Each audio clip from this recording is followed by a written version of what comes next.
friends, Kristin LaVanway here, and I'm doing a video. I'm doing a real estate video. I'm like super out of practice, but it's about time that I caught you guys up with what's happening in the Phoenix real estate market.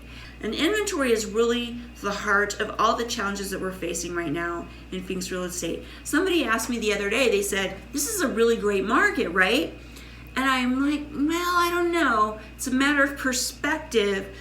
Because it doesn't feel like a healthy market to me right now. Our inventory is in a dire situation. We are so low on homes.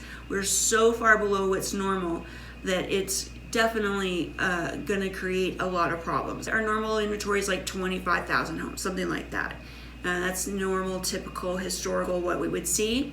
And right now we have about 9,800 homes. You're like, okay, that does seem low. But when you take out the homes that are under contract but just not pending yet, under contract with backups accepted, or the contingent sale, buyer needs to sell their home, those homes aren't really available. When you take them out, you're left with less than 6,000 homes for all of Phoenix Metro, fighting over less than 6,000 homes. Another way of looking at it, days of inventory, 100 days, something in that ballpark is typical. Right now, when you're talking about single family homes, we have 17 days worth of single family homes. If you want to take another metric, you can look at contract ratio. That's the number of homes under contract versus, what's active. Right now that number is 173 for all of Phoenix. So that means there's like 173 homes under contract for every 100 homes on the market.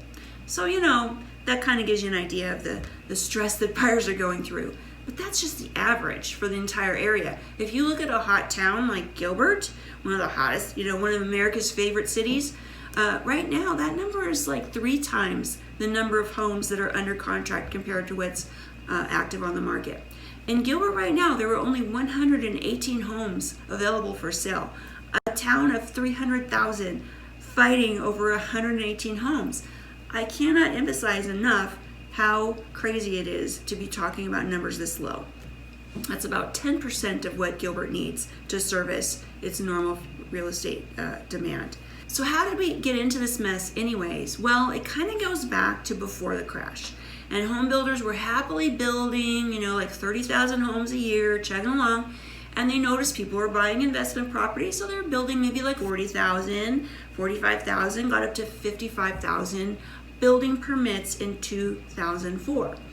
And that was the tipping point. That's when the market became saturated and the rug got pulled out from under all those speculators and the market crashed. So the builders went from 55,000 building permits to 7,000 permits in 2010. They had to. We had a glut of homes. They had to let things kind of catch up. But by 2014, we were caught up.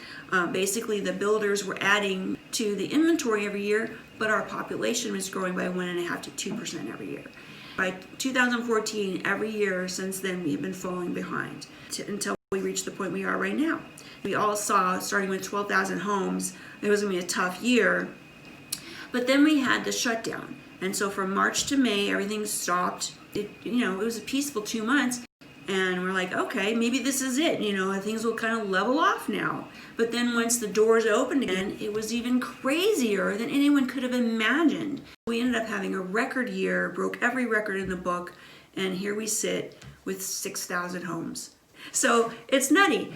So where do we go from here? Well, obviously, we've got the homes that we can keep passing around amongst ourselves. And as more people move into Phoenix, the only way to really create more inventory is for the builders to build more homes. And they are. They had 28,000 building permits last year. They'll have more this year. There's a lot of activity going on in Buckeye, Santan Valley, all those kind of areas around the Phoenix metro area, kind of that spreading out type of effect. As a matter of fact, there is a huge project coming east of the Phoenix metro area. It's 270 square miles, as big as Tempe, Mesa, Chandler, and Gilbert combined. So there's going to be a lot more homes added, but it's just going to take a number of years, 3-4 years probably, before we see anything approaching kind of normal. It's gonna be a seller's market for a while. So this time of year, January, beginning of the year, our inventory is at its lowest levels. This year is no different. We will be watching very closely how the active listings kind of grow over the next few weeks to give us maybe some hint as to how challenging 2021 is going to be. So in the meantime, be patient. And if you have a roof over your head, be grateful. And if you have any questions or comments, well, you know where to find me, Kristin here in Phoenix.com. That's where. Go out there and make it a great day.